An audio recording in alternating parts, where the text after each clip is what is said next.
시청자 여러분 안녕하십니까. 토론인 광주의 윤석년입니다.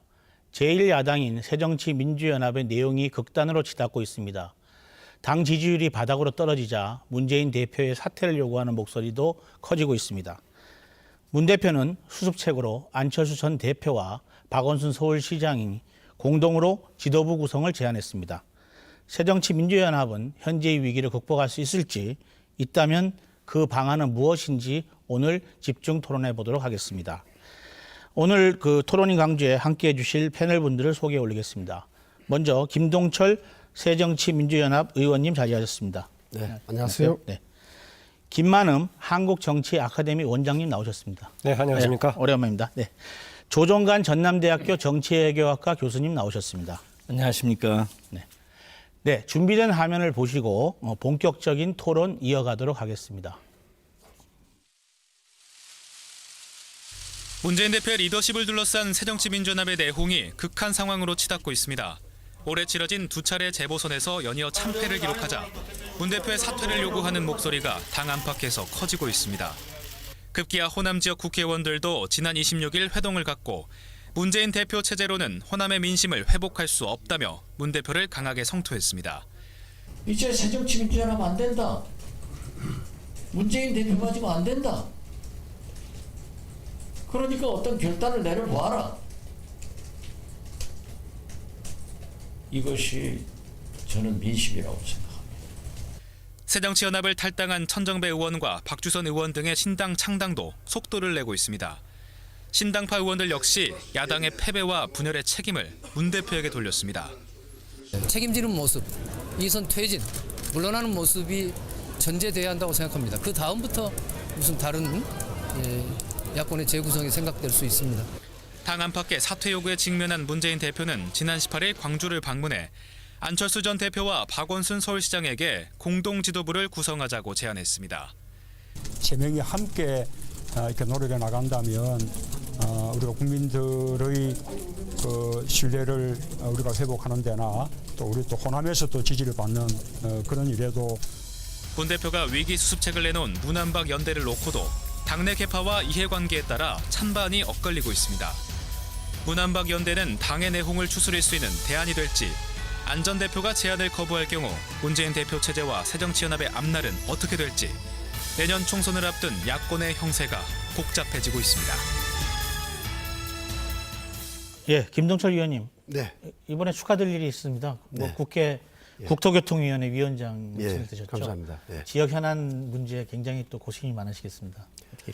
네, 19대 국회 임기가 얼마 남지는 않았지만 호남선 KTX 2단계 모항공항을 경유해서 목포까지 가는 문제, 다음에 광주 역사 활용과 그리고 광주역 주변 상권을 어떻게 활성화시킬 것인지, 그리고 광주 동구 북구 주민들의 광주 송정역 접근성을 어떻게 높일 것인지, 그리고 우리 주변에 이제 수많은 도로 문제 등이 있는데 끝까지 한번 다 챙겨볼 생각입니다. 예. 지역의 많은 유권자들이 새정치민주연합을 지지하는 분들도 많은데 이분들이 요즘에 겪고 있는 내용에 대해서 굉장히 걱정하는 목소리가 크고 있습니다. 예. 호남 지역 의원님들도 이런 이야기를 가지고 회동이 있었죠? 네. 네. 어제 내용이 어땠나요? 그 내용이? 일단 우리 문재인 대표 체제로 내년 총선을 치를 수 없다. 네. 그래서 문재인 대표가 결단이 필요하다는 것이고요. 그리고 또 그렇다고 총선 승리의 길도 있다는 것입니다. 꼭 우리가 패배주의에만 사로잡힐 것이 아니라 물론 문재인 대표 사퇴만으로 모든 것이 해결되는 것은 아니지만, 그러나 문재인 대표가 사퇴해 주는 것이 총선 승리의 어떤 그 출발점이 될 수도 있다는 그런 생각들을 가지고 있고요. 또 최근에 문재인 대표가 제안한 문안박 연대는 절차나 내용에 있어서 그리고 진정성에 있어서 문제가 있다는 것이 대다수 의견이었습니다. 예. 광주 전남 의원들 대부분이 다 참석하셨습니까? 네, 광주 전남 의원들 중에서 이제 무소속을 빼고 나면 네. 총 27분인데요. 네, 예. 그 중에서 23분이 참석했으니까 네. 많은 분들이 참석했다고 80% 이상이 수성이네요, 보면. 예. 며칠 전에 성명서도 같이 발표한 걸로 알고 있는데 그때는 18분인가가 성명서 이름이 올라와 있던데. 네, 처음에는 모든 분들을 동참시키기 위해서 성명 문안을 조금 약화시킨 측면이 있습니다. 우리 당초 생각보다도 약화를 시켰는데 이렇게 문안에 약화를 시켜놓고 나서 또 몇 분이 거기에 대해서 서명을 못하겠다고 하니까 의견이 좀 달리하는 분. 네, 그래서 문안만 약화되고 예. 결국 18분이 하게 된 그런 결과가 됐습니다. 그러시군요. 그 언론 보도에서 나온 말고 그 네. 내용 중에서 뭐 비공개로 된 내용 중에서 혹시 유권자들에게 전달할 말씀이 있으시면 뭐. 네, 그러니까 당초는 문재인 대표가 살신성인의 결단 사퇴를 해달라는 그런 내용이라든가 좀 강한 내용들이 많이 들어갔었는데 그런 내용들이 이제 우리 내부 조율 과정에서 빠졌죠. 예, 예. 빠졌는데 그래놓고 나서 또 막상 발표하려고 할 때 몇 분이 이름을 빼달라고 그래서 네. 빼는 그런 일들이 있었습니다. 예. 김만호 원장님, 예. 이번에 그 호남권 의원들의 회동을 어떻게 보시는지요? 일단 김동철 의원님 말씀하신 대로 나중에 18분만 이제 서명하게 된 배경이 일부는 또 이제 대한민국 퇴진 요구 과연 합당한가 문제 제기도 있었겠고 또 강하게 지금 퇴진해야 된다는 주장 양쪽이 다 강원 양쪽이 좀 빠진 결과라고 말씀하시니까 이해가 됩니다. 호남권 의원 모임 관련해 가지고는 어떻게 보느냐 지금 새정치민주연합이 굉장히 비상한 상황이죠. 네네. 저는 새정치민주연합 관련된 분들한테 줄이든 비줄이든 얘기하는 것이 뭐냐면은요. 빨리 결단을 내려라. 어쨌든 간에. 문재인 대표를 중심으로 그냥 불가피하게 그냥 안정적으로 가든지 아니면은 다른 방법으로 결단을 내리는 게 필요하다라고 얘기하다시피 굉장히 중요한 시점입니다. 그래서 중요한 시점이니까 당 전체 의총을 개최하든 아니면은 다른 단위의 소규모 모임을 갖든 당연히 가질 수밖에 없다. 네네. 더구나 호남의 경우에는 핵심 지지 기반인데다가 최근 그 새정치민주연합 위기를 상징적으로 보여주고 있는 핵심 지역 아니겠습니까? 여기에 대한 대응론을 논의하기 위해서 모였던 건 당연히 보이고요. 대체로 지금 공통의 위기의식을 느끼고 있는 것이 논의 과정에 그대로 반영된 것처럼 보입니다. 그리고 결론도 아까 김동철 의원님 말씀하셨다시피 그 일부 중에 소수는 이제 대책 없는 강경 노선이 맞냐라는 지적도 있겠고 또 확실하게 나가지 않는 것에 대한 불만도 있고 뭐 어려움이 좀 있을 수 있겠습니다. 여러 강원 전략이 각각 다르신가 보네요. 조정관 의원 교수님 어떻게 보셨는지요? 예, 뭐 방금 김 원장님 말씀 전반적으로 동의하는데 제가 호남에 이렇게 있으면서 계속 이야기하고 또 이야기하고 있습니다만은 어찌 보면 우리 호남 민심의 핵심이 문재인 대표에 대한 불만의 부분도 있겠지만 또 한편으로는 현재 현역 의원님들에 대해서 정말 목숨 걸고 말하자면 정치를 바꿔주지 못하고 있지 않느냐 그 불만이 굉장히 많거든요. 그래서 이번에 이제 회동을 하신다고 해서 굉장히 기대를 했었는데 결과치가 결국 정치력의 한계를 지금 보여주고 있는 게 아닌가. 호남 의원들 스스로도. 네네. 그러니까 이제 지켜보는 사람 입장에서는 굉장히 좀 답답한 그런 상황입니다. 예. 김동철 의원님, 뭐 현역 의원에 대한 평가, 특히 호남 의원에 대한 그 총선 공천을 앞두는 평가가 시작되니까 이게 나왔다 이런 어떻게 보면 폄하된 발언도 나오는데요. 어떻게 네. 보시는지요? 그렇지 않습니다. 예. 우리가 지금 문재인 대표의 결단을 요구한 게 벌써 한 4, 5개월 됐거든요. 그렇죠. 네. 그러니까 그런데 이제 문재인 대표가 혁신위를 또 이렇게 가동을 시켰지 않습니까? 네네. 혁신위를 가동한 게 지난 5월 27일이죠. 5월부터 9월까지. 5월 27일부터 10월 19일까지 그렇죠. 혁신위가 146일 동안 활동을 했어요. 네네. 그래서 그때부터 우리가 이제 그 전에 문재인 대표의 살신성인의 결단을 요구했었는데 갑자기 이제 뭐 외부 인사들로 혁신위를 가동을 하니까 그러면 이제 또 혁신을 한다고 하는데 우리는 지켜볼 수밖에 없는 그런 입장 아니었겠습니까? 그래서 혁신위 활동을 하면서 결국은 아주 시간만 잡아먹고 아무런 혁신의 성과도 이뤄내지 못한 상태에서 다시 이제 문재인 대표가 계속 자기의 어떤 체제를 고집을 하니까 예. 다시 이제 문재인 대표의 사퇴를 이야기했던 것이고요. 또 그것이 소위 국민들의 공감을 받지 못하는 혁신안을 가지고 예를 든다면 국민이 듣고 싶어하는 것은 새정치민주연합의 진정한 근본적인 변화와 혁신인데 그러한 것들은 없이 지난 혁신위가 했던 것들은 무슨 지도체제를 바꾸고 사무총장제를 무슨 5개의 본부장으로 바꾸고 그리고 현역 의원들 20%를 무조건 바꾸겠다 이런 것들이지 않습니까? 저는 국민들이 그런 걸 듣고 싶었던 것은 아니라고 생각합니다. 지금 새정치민주연합이 지난 10년 동안 그러니까 노무현 12년이 됐죠. 11년째군요. 노무현 대통령 탄핵 이후에 2번의 총선, 2번의 대선, 3번의 지방선거, 그리고 24번의 재보선, 그래서 총 31번의 그 아주 큼직큼직한 선거가 있었는데 여기서 새정치민주연합이 1승이었습니다. 1승. 30번을 졌습니다. 그러니까 이런 아주 구조적인 문제를 가지고 있기 때문에 이것을 탈피하려면 정말 국민들이 기대하고 원하는 그런 근본적인 변화와 혁신이 있어야 될 텐데 지난 11년 동안을 아무런 혁신도 없이 지금까지 여기까지 오지 않았습니까? 물론 그러니까 이것은 문재인 대표 한 사람만의 책임은 아니고 결국은 새정치민주연합의 모든 구성원들의 책임이라고 할 수 있지만 아무튼 문재인 대표가 대표직을 유지하고 나서도 그런 어떤 근본적인 변화와 혁신을 이뤄내지 못했기 때문에 문재인 대표도 책임이 가볍다고 할 수는 없는 것이죠. 네. 조정환 교수님 예. 어떻게 호남 지역에 있으면서 느끼시나요? 예, 그러니까요. 예, 전 김동철 의원님 말씀에 상당히 공감합니다. 사실 당 대표라고 하는 것은 당을 잘 이끌어가야 되는데 당 내외부에 굉장히 많은 변화의 요구들이 있어 왔어요. 특히 호남 민심은 지난 4월 달에 천정배 의원이 당선되는 그 선거를 통해서 적극적으로 보여줬고요. 예. 그런데 그 이후에 너무 시간 끌기로 지금 계속 연명을 하고 있는 셈입니다.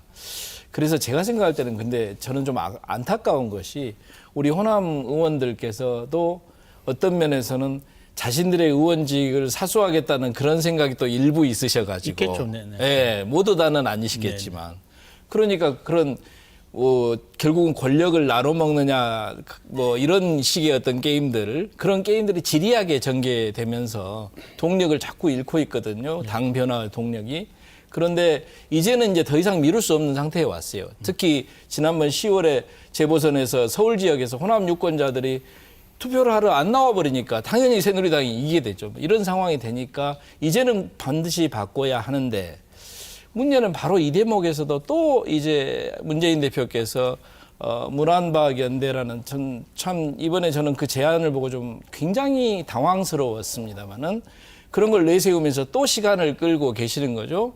그러면서 뭐 20% 국회의원 무조건 아웃시킨다 뭐 이런 얘기를 하는데 사실은 지난 총선 내내 과거의 총선들에서 국회의원들은 전반적으로 한 절반 정도가 계속 바뀌어 왔습니다. 네네. 20% 어거지로 아웃 안 시켜도 국민들이 알아서 아웃시킬 사람들 아웃시키는데 그 과정에서 일종의 그 자기에게 밑보인 사람들을 아웃시키려고 하는 그런 모습들이 있거든요. 예. 그래서 제가 생각할 때는 역시 이제는 이 당의 문제는 뭔가 결정적인 모멘텀, 그러니까 결정적인 어떤 계기가 있어야 될 것 같아요. 예. 그 계기를 만들어내기 위해서는 그것이 문재인 대표의 사퇴가 됐든지 아니면 제가 볼 때는 호남 의원들이 모두 같이 가서 무슨 농성을 하든지 뭐가 있어야지 이렇게 계속 지리하게 갈 수는 없는 거다. 이런 생각이 좀 듭니다. 김만흠 원장님 서울서 볼 때는 어떻겠습니까?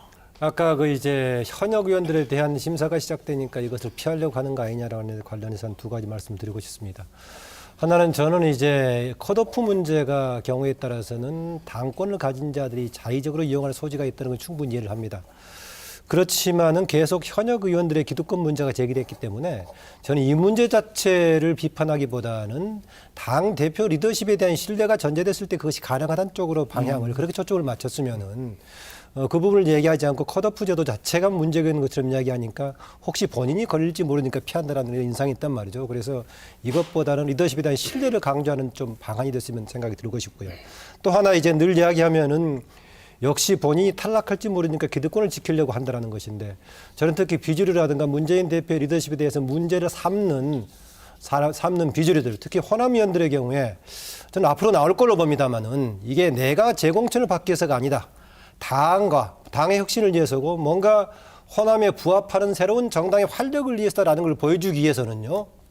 한두 사람, 몇 사람쯤은 내가 저공천을 위해서가 아니라 당을 위해서 또 호남의 정치를 위해서 한다라는 걸 보여주기 위해서는 한두 사람 또 그 이상의 본인은 차기 총선에 출마하지 않는다는 선언을 하면서 하면은 함부로 이것이 지역의 기득권을 지키게 사는 것이다 라는 말이 안 나올 겁니다. 그래서 저는 이게 이번은 아니더라도 조만간 나올 수 있을 걸로 기대를 합니다. 네, 새누리당이죠. 새누리당에서 한두 명 정도가 사퇴하겠다는 표시를 한 적이 있죠. 예, 새누리당의 경우에는 사실상 지금 현상 유지하는 쪽에 기득권을 굉장히 많이 가지고 있어가지고요. 다음 총선에 대한 위기의식은 별로 없습니다. 오히려 새누리당은 물갈이 이야기가 뭔가 새롭게 바꾸기 위해서 하는 물갈이보다는 박근혜 대통령의 낙하산 공천 가지고 물갈이 논의가 되고 있습니다. 반면에 현상을 타파하고 뭔가 지금보다는 많은 지지를 받기 위해서 하는 쪽인 새정치민주연합은 혁신을 통해서 더 많은 지지를 받기 위해서 하는 것이기 때문에요.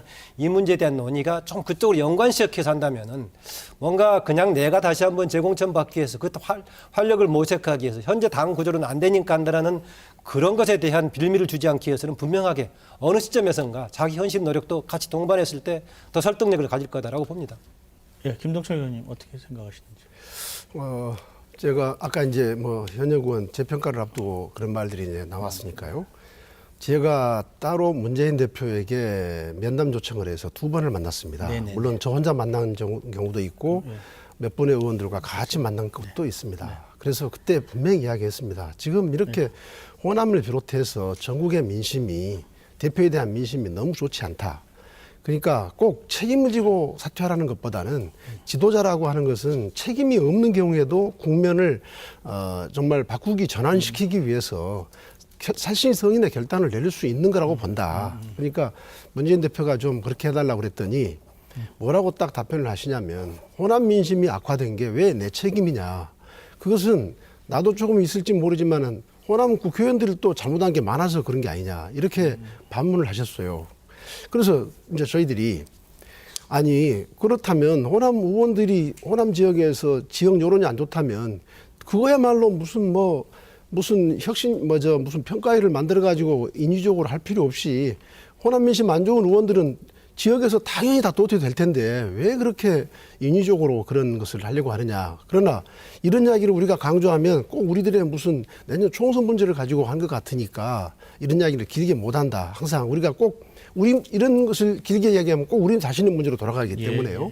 그러나 우리가 진짜 중요한 것은 우리는 정말 내년 총선에서 승리해야 하고 내년 총선의 승리의 길이 있다. 그렇게 보는 겁니다. 그래서 그 길에 단초로서 문재인 대표가 좀 결단을 내려달라는 것이었는데 계속해서 이렇게 팽선을 긋고 있어서 참 너무나 안타깝습니다. 그 인식의 차이는 저도 공감을 합니다. 이제 문재인 대표가 계속 변하지 않고 있는 것 같습니다. 그 문제에 대해서. 지난번 그 대선 전에 후보 단일화되기 전에 이제 안철수 당시 예비 후보하고 경선하고 있을 무렵에 호남 지역에서는 우리 안철수 당시 예비 후보에 대한 지지가 높았고 문재인 후보 지지가 낮았죠. 그래서 이 문제를 돌파하기 위해서 광주에 내려가서 이른바 광주 선언이라는 것을 했었는데 왜 자기가 PK 출신이면서 호남을 기반으로 한 정당에서 이렇게 대표가 돼야 되는가에 대한 설득력 있는 얘기를 해주기를 기대했었는데 당시 와서 했던 얘기 기억하죠? 호남 기득권을 없애겠다라고 했습니다. 똑같은 얘기를 또 언제 했느냐. 지난번 4.2 2구 재보선 끝나고 나서 송정리에서 피켓팅 하니까 뒤로 돌아서 나갔던 때 있었죠. 그때 와서도 마찬가지로 제가 이러이러한 본인의 리더십 이런 문제가 있어 이걸 고치겠습니다 했던 얘기가 아니라 똑같은 얘기를 했습니다. 호남 기득권 바꾸겠다는 얘기 했는데 이번의 경우도요. 18일 날 이제 조선장 내려가서 했던 얘기가 굉장히 중요했죠. 제가 알기로도 당에서 비주류들이 14일 또는 16일 날 심지어는 사퇴 성명을 발표하려고 했다가 그날 결과를 지켜보고 선택하겠다라고 했었는데 그날 와서도 첫 번째 일성으로 했던 것이 이른바 그 이제 당의 위기가 본인의 리더십의 문제가 아니라 흔들기에서 비롯되고 있다고 하는 것이 놀랐었는데요. 오늘 우리 제목이 이거 위기의 리더십의 위기 아닙니까? 이것이 흔들기에서 리더십의 위기가 비롯되고 있는 것인가 아니면은 리더십의 위기가 당의 문제를 비롯되고 있는 것인가. 여기에 대한 근본적인 인식의 차이가 있는데 정말 이것을 해결하지 못하면은 당이 단합하기 어렵다. 저는 이 문제에 대한 인식은 누구 책임이라고 보느냐. 문재인 대표의 책임이라고 봅니다. 뭐 다음 이슈로 넘어가시죠. 우리 문재인 대표가 이 돌파하기 위해서 지난 조선대학 특강에 와서 광주에 와서 문안박 3자 연대를 제안했는데 우리 조정환 교수님 이 문 대표가 제안한 3자 연대 어떤 의미로 해석하시는지요? 일단은 뭐 정면 돌파하겠다라는 식의 어떤 제안이었다고 저는 생각을 하는데요. 근데 이제 문제는 이런 겁니다. 방금 우리 김만우 원장님께서 잘 말씀하신 것처럼 본인의 리더십에 문제가 있는데 본인의 리더십을 자기가 내려놓는 게 아니라 오히려 다른 사람을 통해 가지고 자기가 이 위기를 돌파해 보겠다라고 협조를 요청한 거죠, 실은. 근데 이 협조를 요청하는 내용도 내용이지만 방식도 참 어떻게 보면 안철수 전 대표나 박 시장님이 받기가 좀 쉽지 않은 그런 방식으로 그 제안이 됐어요. 사전에 무슨 협의 같은 건 없었죠? 예, 제가 알기로는 사전에 뭐 이러이러 하는데 어떻게 할까요?라고 물어본 것도 없고. 그런데 이제 아시다시피 안철수 전 대표나 이쪽에서는 문재인 대표가 그동안 자기가 지난 8월 말부터 시작해서 주기적으로 계속해서 혁신 제안을 해왔는데도 불구하고 들은 척도 하지 않고 마치 새누리당이 하는 말을 하는 것 같다는 식으로 계속 얘기하고 어떻게 보면 뭐 정말 좀 인간적인 것 자체에서 신뢰를 잃어버리고 있는 그런 상태에 있는 분한테 뭐 같이 하든지 아니면 말든지 뭐 이런 식으로 이제 제안을 한 것 때문에 참 그걸 받기는 어려울 겁니다. 안철수 대표가 제가 생각할 때는. 그런데 이제 그럼에도 불구하고 아까 여러분 말씀하시고 우리 야당을 걱정하시는 많은 분들이 생각하듯이 이 당이 어떻게든 돌파구를 열어야 된다는 거죠. 그래서 저는 이제 문안박 연대라는 게 참 이상하게 제안이 됐지만 그럼에도 불구하고 거기에다가 불씨를 살려보려고 하는 분들이 여럿 있었다고 생각해요. 그러나 현재까지 이제 오늘 낮이죠. 그 안철수 의원이 뭐 발표를 한다고 하지만은 현재까지로 봐서는 이 어떤 최소한의 어느 정도의 신뢰관계가 없이 함께해서 뭐 당을 돌파해 가기는 쉽지 않은 게 아닌가라는 생각을 좀 많이 합니다. 예. 우리 김 교수님, 김 원장님은? 예, 요새 그 평행 이론이라는 말이 대중적으로 많이 쓰이고 있죠. 평행 이론. 네. 최근에 와서 보면 문재인 대표가 상당 부분 박근혜 대통령과 비슷한 양상을 많이 보이고 있어요. 특히 박근혜 대통령 맨날 지금 경제 활성화 안 되고 있는 것이 누구 탓이라고 합니까? 국회 탓, 야당 탓이라고 얘기하고 있어요.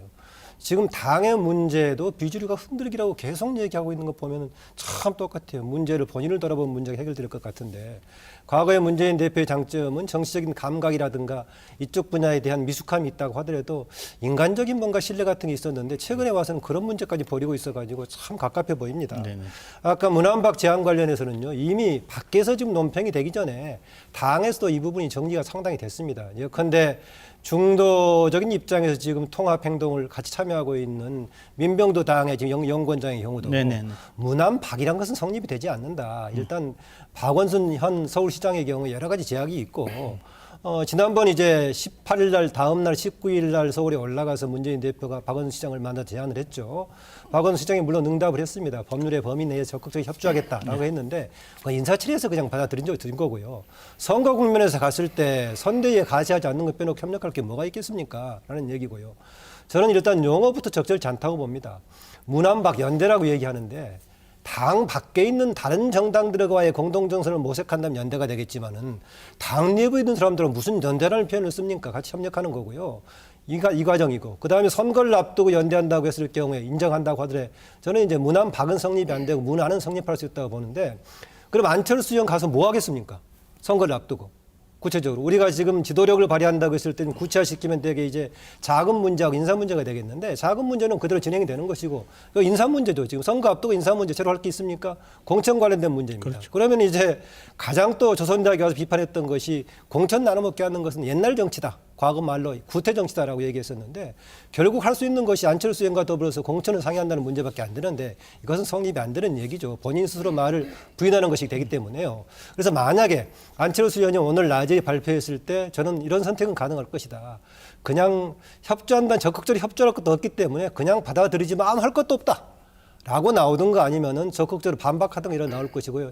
애초에 성립이 안 되는 거였다는 문제고요. 또 하나, 이게 지금 문제가 호남을 중심으로 지지도가 떨어지는 문제인데 여기에 대한 해법은 전혀 내놓지 않고 있죠. 그래서 저는 적절한 대응인지 모르겠지만 그래서 여기 출연하신 김동철 의원이든 또 박지원 의원이든 이런 분들이 호남 관련된 부분은 전혀 고려하지 않고 있고 몇 사람들 자기들이 연대라는 것이 과연 해법이냐 문제도 맞는 얘기입니다. 더구나 지도부 교체라고 얘기하면 당의 공식적인 절차를 거쳐야 되는데 최고위원들하고 상의하지도 않고 나머지 셋이 지도부를 같이 운영하겠다. 여러 가지고 A, B, C, D가 다 맞지 않는 그런 제안이었습니다.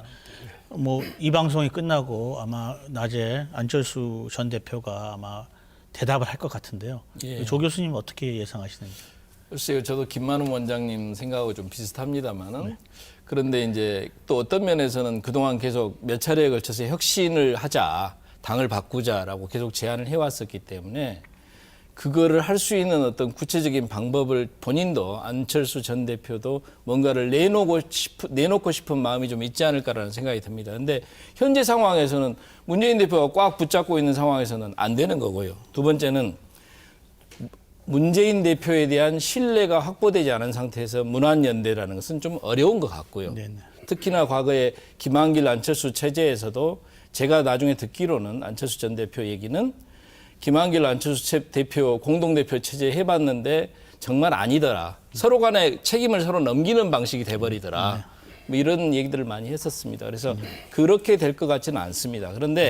그러나 그럼에도 불구하고 현재의 새정치민주연합이 처하고 있는 현실을 넘어서서 뭔가 야권이 변화하면서 총선을 바라볼 수 있는 보다 구체적인 어떤 제안을 하지 않을까라는 생각을 합니다. 예를 들어서 특정한 시기 이내에 통합 전당대회를 하자라든가 뭐 물론 그것을 위해서는 첫 번째 전제 조건이 문재인 대표의 사퇴가 전제가 되겠지요. 저는 그런 생각이 듭니다만은 그래서 어떤 내용이 나올지는 저도 잘 모르겠습니다만은 뭔가 안철수 대표가 그냥 이야기만 계속 왔다 갔다 하는 방식은 아니지 않겠나 싶습니다. 예, 역제안을 할 수 있다는 말씀이죠. 예, 그리고 이제 일정이 예정돼 있는 게 월요일 날 내일이죠. 그 월요일 날 그 안철수 대표가 광주에 와서 혁신 토론회를 하기로 지금 결정이 돼 있습니다. 저도 거기 참여를 하기로 했는데요. 그래서 아마 그 자리에 온다는 사실 자체가 뭔가 당을 바꿀 수 있는 계기를 만들어 보려고 노력하는 것 같습니다. 김동철 의원님께서는 이 저기 문안박 연대에 대해서 부정적인 인식이 강하시고 예. 안철수 의원이 이걸 받아들이느냐 안 받아들이냐에 따라서 달라질 수 있는데 어떻게 보시는지요? 예. 뭐 우선 문안박 연대 제안에 대해서 우리 김만우 원장님이나 조정관 교수님께서 뭐 다 제대로 지적을 하셨다고 생각이 되고요. 제가 거기에 대해서 조금만 더 붙인다면 일단 문재인 체제로는 안 된다는 데 대해서 동감을 했기 때문에 이제 그런 제의를 하지 않았겠습니까? 예. 그 점은 이제 본인도 스스로 이제 깨닫고 있다는 것으로 보여지고요. 그런데 그런 제안을 하려면 안철수 전 대표와 비공개리에 둘이서 만나서 정말 허심탄회하게 이야기를 해야 합니다. 내가 정말 이런 것을 참 잘못 생각했다. 정말 잘못을 다 털어놓고 그런데 지금이라도 둘이서 힘을 합쳐야 되지 않겠느냐 이런 식으로 가야 되는데 광주에 와서 언론을 통해서 그런 제안을 했단 말이죠. 그러니까 그건 뭐냐면 나 이 정도 노력했다. 그랬으니까 너 받을래 안 받을래 이런 식이 돼가지고 언론을 통한 공개적인 압박이라고 저는 볼 수 없기 그러니까 때문에 면피성 제한 성격이 그래서 이것은 상당히 그 안 전 대표에 대한 저는 결례라고 생각하고요. 진정성이 떨어진다고 생각합니다. 그리고 그 자리에서 안철수 전 대표의 혁신안에 대해서 뭐 아주 공감을 하고 이제 아주 광주 시민들이라든가 국민들이 어떤 공감하는 그런 혁신을 하겠다고 그랬는데 불과 열흘 전인가 뭐라고 그랬냐면 안철수 대표가 낡은 진보 청산을 이야기하니까 그것은 새누리당 틀이라고 이야기를 했어요. 그러니까 도대체 무슨 말을 믿어야 될지를 모르겠어요. 그렇게 쉽게 말이 바뀌기 때문에 그래서 저는 그런 것들을 보면 이 국면을 어떻게든지 그냥 빠져나가고 싶은 어떻게든지 그런 측면에서의 시도라고 보여지지 정말 근본적인 어떤 이 당이 처한 위기를 헤쳐나가고자 하는 그런 어떤 그 성찰은 보이지 않는다는 생각이고요. 그다음 이제 오늘 안철수 전 대표가 이제 발표한다는 혁신안 또는 이제 여러 가지 그 쇄신 방안이 저는 이렇게 보고 있습니다. 대체적으로 지금 당 안팎에서 모여지고 있는 의견이 자, 문안박이라는 게 이제 아무튼 아무리 그걸 선으로 해석하더라도 그것은 당의 주류와 비주류의 통합이거든요. 그리고 더 나아가서 이제 무슨 친당파, 탈당파들하고의 통합을 이야기하고 있는 것인데 그것은 그 전에 다 우리는 한때 같은 배를 탔던 사람들입니다. 그런 상태에서 지난 10년 동안 아까도 제가 말씀드렸지만 31번의 큰 선거에서 30번을 진 거거든요. 그러니까 그것은 절대 물론 그렇게라도 해서 선거를 치른다는 절박감은 이해가 되지만 그것이 절대 충분 조건이 될 수가 없습니다. 결국은 뭐냐? 두 가지인데 하나는 더 큰 통합, 말하자면 새누리당 박근혜 정권에 반대하는 모든 진보 개혁 세력들을 아주 총포괄하는 그런 대통합이 있어야 되죠. 대통합을 우선 이뤄낸다. 그런 제의가 저는 있을 거라고 보고 있고요. 두 번째는 이 당은 지난 10년 동안 변화하지 않았습니다. 그리고 지난 5개월 동안에 문재인 대표가 했던 혁신위원회도 전혀 국민들의 관심사항으로는 관계없는 그런 뭐 하나만한 그런 혁신이었지 않습니까? 그래서 정말 근본적인 어떤 그런 대대적인 아마 혁신이 있어야 된다라는 어떤 두 가지 제안이 있지 않을까 저는 그렇게 보고 있습니다. 예, 김만우 원장님, 그 46명의 추대선 의원은 또 문안박 연대에 대한 지지를 설명했고 네. 또 오영식 최고위원은 또 최고위원 사퇴도 했고 네. 이런 이야기가 나왔거든요. 네, 뭐. 그러면 어떻게 보면 입장이 두 가지가 지금 대립하는 구조 아닙니까? 네. 그러면 내용이 더 커질까요? 아니면 당이 깨뜨려지나요? 확실한 것은 굉장히 중요한 국면이다. 이것은 네, 분명한 것 같습니다. 우선 구체적인 배경으로 이제 며칠 전에 이제 호남 의원들 23명이 모여가지고 결과적으로 18명이 이제 합의해 서명 낸 그런 과정에 압박이 들어오는 거기에 대한 대응도 있었고요.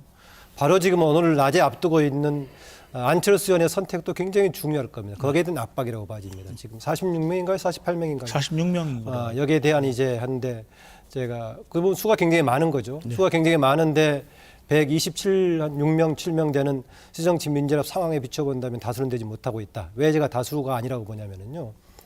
19대 총선은 사실을 문성근, 이해찬, 문재인 대표 등이 중심에서 공천했던 분이 그렇죠. 아니겠습니까? 네. 그러면 압도적인 다수가 이분들을 차지하고 있는 가운데 지금 46명이 한 상황이라면은 위기 상황에서 이 정도라면은 그렇게 명분을 강하게 갖지 못하고 있다. 이제 이것은 뭘 빗대서 얘기하고 있냐면은요. 현재 지금 당 구조로 보자면 새누리당은 압도적으로 누가 차지해야 되냐면 친박이 압도적이어야 됩니다. 네. 왜냐하면 19대 총선에서는 박근혜 대통령이 당시 비대위원장으로서 공천을 다 주도했기 때문에 그럼 구성원들은 압도적으로 좀 친박이 돼야 되는데 상황에서는 지금 친박이 다수가 안 되고 있거든요. 그렇죠. 왜 안 되고 있느냐? 세월이 지나기도 했지만은 박근혜 대통령의 행보가 그렇게 타당하지 않기 때문입니다. 그런 상황이다라는 것인데 그러나 수의 문제가 아니고요. 저는 굉장히 중요한 국면이라고 봅니다. 특히 지금 새정치민주연합 관련해 가지고 광주 MBC에서 얘기할 수밖에 없는데요. 저는 또 하나 덧붙이고 싶은 것은 당은 목적일 수가 없다고 봅니다. 저는요. 물론 특정 정당이라는 것이 나름대로 역사성을 가지고 있고 또 내가 좋아했던 정당이고 내가 평생에 지지해왔던 정당이기 때문에 이 정당이 실패하거나 잘못되는 거 안타까워할 수는 있습니다. 그러나 정당이라는 것은 우리의 정치적인 목적을 관철시키는 도구입니다. 만약에 새정치민주연합이 마땅치 않으면 새로운 정당이 태동해야 되는데 유감스럽게도 현재는 지역에서 독점하고 있기 때문에 이 정당을 놓고 이제 논의할 수밖에 없는 그런 상황인데요. 어쨌든 간에 어느 시점이든 간에 저는 정당 자체가 목적일 수는 없다. 우리는 좋은 정당을 택하면 된다. 뭐 이런 자세가 필요하다고 봅니다. 예. 김만흠 원장님 말씀에 좀 제가 덧붙이자면 이렇습니다. 그 46명인지 48명인지 그분들이 이제 서명을 했는데 보니까 대충 이제 친문 내지는 친노 하시는 분들이죠. 네. 그리고 과거에 이제 730 그러니까 2014년도에 730 재보선 때 이 김한길 안철수 체제를 막 흔들어댔던 많은 의원님들이 계십니다. 그때는 한 70여 명 정도가 막 물러가라 해가면서 뭐 난리를 쳤거든요. 근데 그보다는 숫자가 좀 줄어드셨더라고요. 그분들이 진정으로 문안연대 또는 안문연대를 위해서 당을 위해서 성명 냈다라고 생각하는 사람들은 별로 없는 것 같아요. 이 당 안에서는. 이거는 친문 쪽에서 안철수 전 대표에게 압박하기 위해서 밀어가지고 네가 말하자면 여기에 동의하지 않으면 문안연대에 대해서 동의하지 않으면 너는 이제 끝이다라는 식의 협박성 저는 성명서라고 사실은 생각을 문 할 대표한테요? 정도로. 아니 안 전 안철수 대표한테. 네네네. 그래서 이분들이 해왔던 일들이라는 게 그렇게 당을 통합해온 일들이 아닙니다. 지난번 730 때도 보여줬듯이. 그런데 그때보다는 수가 더 줄어들었다는 얘기죠. 네. 예. 김동철 의원님, 네. 문안박 세 분이 뭐 이 부산 경남 쪽을 기반으로 하는 정치인이라 물론 이제 지역구는 서울인 분도 계시지만은요, 서울시장도 하시지만은 또 우리 박지원 의원께서는 또 다른 호남 배제가 아니냐 예. 이런 말씀하셨는데 네. 여기에 대한 그 호남 회동 의원들 간에 어떤 의견이 있었습니까? 예. 문안박 제안에 대해서 여러 가지 뭐 비판을 할 수 있지만 그것을 호남 배제로 보는 비판은 저는 동의하지 않습니다. 아, 네네. 예. 왜냐하면 호남은 최대 관심사가 MB 박근혜 정권의 이 정권을 교체한다는 데 있습니다. 네. 그래서 영남인 노무현 전 대통령을 결국 지지해서 정권을 계속해서 재창출하지 않았습니까? 그런 것처럼 호남은 항상 국가 경영에 큰 어떤 그 대의를 가지고서 호남이 한국 정치를 대해왔지 꼭 무슨 호남 사람을 끼워가지고서 호남 사람에 의한 정권 교체를 하는 것은 호남인의 대의는 저는 아니라고 생각하고 있습니다. 따라서 그렇게까지 보는 것은 오히려 또 호남 정치를 좀 현명화시키는 잘못된 접근이라고 저는 그렇게 보고 있고요. 어떻게든 호남은 어떻게 해서든지 정말 이 보수 정권 10년 동안 정말 민주주의, 민생, 경제, 남북관계가 다 후퇴한 데 대해서 그리고 수많은 어떤 서민들, 대중들이 이렇게 절망하고 있는 데 대해서 이 현실을 바꿔보고 싶은 것이 가장 최우선적인 것이지 호남인을 내세워서 호남에 대한 정치를 정권을 교체하자 하는 것은 아니라고 생각하고 있습니다. 네, 그런데 이제 제가 조금 얹고 싶은 얘기가 있습니다. 무슨 얘기냐면 우리 지역에서는 이렇게 이야기들이 잘 되는데요. 중앙 언론이나 이쪽에 가면은 이런 틀이 있습니다. 무슨 얘기냐면 호남 의원님들은 모두 구태 정치고 구습이고 호남 사람들은 수준이 낮고 그러면서 호남이 아닌 쪽이 결국은 이 당을 지금 끌고 가야 된다. 그래서 문재인 대표나 그런 소위 운동권, 친노파 이런 많은 분들이 호남권 의원님들이 호남 민심을 갖다가 투영을 해가지고 문재인 대표 보고 결단을 요구하는 걸 가지고서 무조건 구태들이 자기들의 공천을 얻기 위해서 한다는 식으로 흔들고 있거든요. 근데 이 문제는 한편으로는 문 대표 측이 상당히 문제가 있는 것이고 운동권이 문제가 있는 거지요. 그리고 또 한 가지는 그런데 아까 우리 김만우 원장님 말씀하신 것처럼 호남권 국회의원님들도 문제가 있어요. 이분들 중에서 몇 분이라도 말하자면 나는 정권교체를 위해서 나 내년에 출마 안 하겠다. 그러니 문재인 대표 당신 내려와라. 사퇴해라. 이렇게 말할 수 있는 분이 왜 이제까지 한 명도 없느냐. 이거는 정말 안타깝습니다.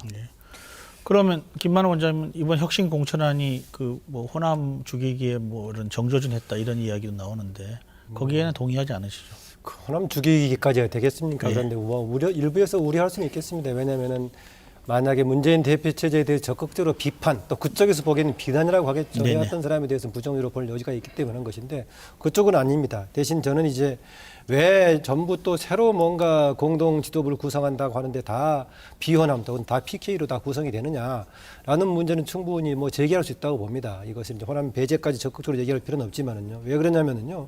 문재인 대표도 늘 우리나라 지금 행정부 이야기할 때 무슨 총리 이야기할 때 충청 총리, 호남 총리를 얘기하지 않습니까? 네네. 그런데 사실 따지고 보면은 대통령에다가 여당 대표 어디입니까? PK입니다. 야당 대표 어디입니까? PK입니다. 대표가 어느 정도인가 의미가 없을 수 있습니다. 대신 그런 경우라면은 호남 문제에 대한 뭔가 적극적인 자세, 아주 적극적이고 절실한 자세가 필요한데 그거 없이 그냥 기계적으로 그런 상황이라면은 충분히 저는 문제가 제기될 수 있다라고 보고요. 관련해서 다른 얘기인가 모르겠습니다만 지금 대표성 지역의 주요 인물 관련해서 하나 첨언드리겠습니다. 왜냐하면은 지난주 이제 김영삼 전 대통령 서거 있었지 않았습니까? 네네.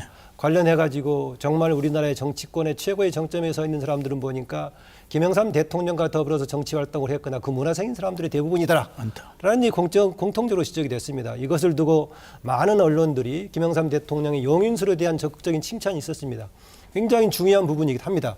그러나 다른 한편 이런 구조적인 배경이 있었다. 뭐냐?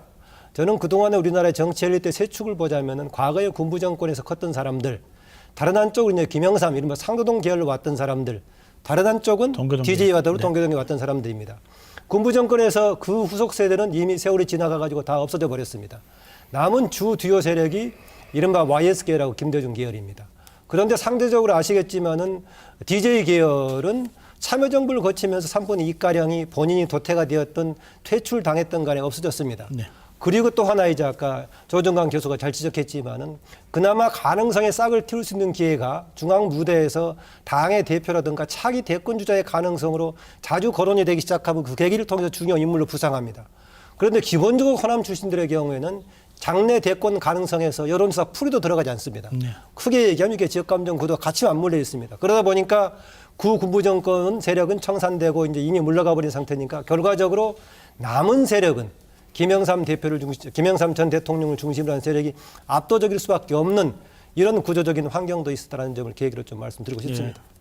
그러니까 야권 쪽에 그 인물이 호남 쪽의 인물이 별로 보이지 않는다 이런 안타까운 말씀하시는 거죠. 지금. 그러니까 그게 이제 여러 가지 그동안의 개인들의 선택, 역량, 요인도 있었지만은 구조적으로 보자면은 이런 문제가 있는데 문재인 대표는 그걸 인식하지 못하고 있다. 참여정부를 거치면서 상당수가 퇴출당해버렸고 나머지는 이후에 중앙 언론 등에서 도저히 차기의 대권은 호남 출신 가지고는 안 된다. 그래서 여론조사에서도 후보 풀에도 안 넣고 있지 않습니까? 예, 예. 그런 과정이 반복되니까 중앙 무대에서 중요 정치인 중에서는 클 수 있는 사람이 안 나오고 그러다 보니까 연대를 구성하더라도 문안박이 되는 것이지 문안 김동철은 안 들어가지 않습니까? 김 의원님 곧 들어가실 거라고 저는 믿고 있습니다. 이렇게 되면 어떻게 보면 당 내용, 새정치민주연합의 당 내용이 커지게 되고 극단으로 시작하게 되면 그 호남발 신당 창당의 이야기가 나오고 있습니다. 천정배 의원이나 박주선 의원 탈당을 했고요. 그다음에 박준영 전 지사도 뭐 신당 관련된 움직임들이 있는데 의원들께서는 이 신당하고의 어떤 정치적 견해를 같이 한다면 동참할 수 있을 수도 있다고 보는데 어떻게 될 것 같습니까? 일단 좀 단순화해서 예. 단도직입적으로 말씀드린다면 현재까지 신당을 하겠다고 하는 현역 의원은 두 분밖에 없지 않습니까? 네네. 그리고 나머지 의원들은 문재인 대표 체제를 비난하면서도 아직까지 신당에 합류하고 있지 않지 않습니까? 네네. 그것은 뭘 말하냐면 두 분의 어떤 그런 그 신당 캐치프레이즈에 대해서 네. 호남권 의원들이 비롯해서 대부분의 의원들이 거기에 동의하지 않는다는 것을 이야기하고 공감대가 있습니다. 없다는 거죠, 예, 그래서. 그런 뜻입니다. 예, 예. 그러니까 상당히 좀 복잡하고 이제 미묘한 것인데요. 대부분의 이 문재인 대표 체제를 비난하는 새정치민주연합의 국회의원들은 어떻게 해서든 한편으로는 당의 어떤 그 내부에서의 어떤 그 변화, 네. 혁신을 통해서 국민 신뢰를 얻어보고 싶어하는 것이 있다는 것이고요. 두 번째는 꼭 무슨 신당파 탈당파만에 앉는 그런 어떤 소통합이 아니라 박근혜 새누리당 정권에 반대하는, 박근혜 새누리당 정권의 무능과 오만과 독선과 독주를 반대하는 네. 모든 민주 개혁 세력, 그 소위 그 합리적 보수 그리고 이제 온건한 진보 등 네. 이런 것들을 모든 세력들을 포괄하는 그런 어떤 대통합을 바라고 있다고 생각됩니다. 예. 뭐 예, 조정관 저는 좋은 말씀이시고요. 그런데 이제 조금 더 현실적인 측면에서 보면은 현재 신동파를 봤을 때 그분들이 어떤 미래 지향의 어떤 비전을 보여줄 수 있느냐, 또 그런 리더가 있느냐, 그런 게 제일 첫 번째 문제일 거라고 생각을 합니다. 그런데 이제 문제는 현재 새정치민주연합 내부에서 현재 오늘부터 시작되는 며칠간이 굉장히 중요하다고 생각하는데 그렇죠. 네. 예를 들어 뭐 안철수 의원이 나는 너랑 같이 못하겠다. 문재인 대표 당신을 난 못 믿어서 난 같이 못하겠다 하면 그 다음에 또 벌떼처럼 일어나서 안철수 적어봐라 또 그럴 거 아니겠습니까? 결국은 정치는 사람이 하는 거죠.